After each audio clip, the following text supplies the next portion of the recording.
Here's how to create a second account on your Windows 10 or 11 computer. So if you're trying to create a different account, such as a guest account, here's how to do it.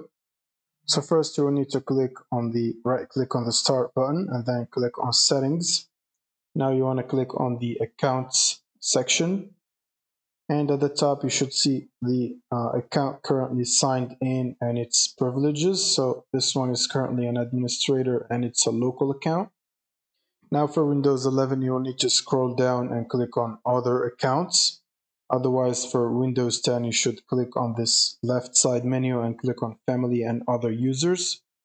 And then you can either add a family member by clicking Add a Family Member, or you can add someone else to this PC, which is another user that is not from your family or not a part of your family. You can also click on Add Account in Windows 11. And for example, you want to click on Add someone else to this PC. Now you'll be prompted to sign in to their Microsoft account. Now, if you don't have access to this person's sign-in information, you can simply press this at the bottom. And it will prompt you to create a Microsoft account for him. So I will click on Add a User without a Microsoft account. So if you don't want to create a Microsoft account for him, you can click on this second option. And now give it a username. So for example, guest account or something like that. And then you can either give it a password or leave it like that without a password.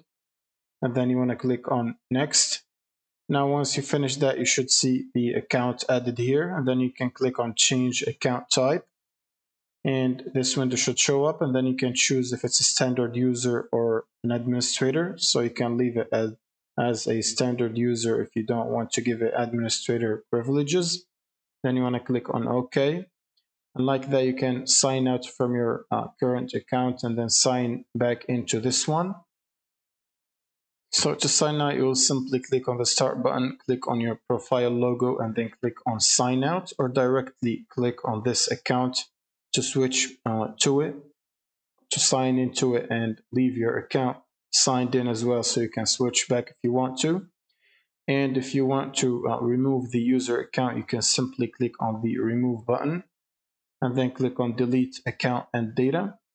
And that's pretty much it. Thank you guys for watching and subscribe.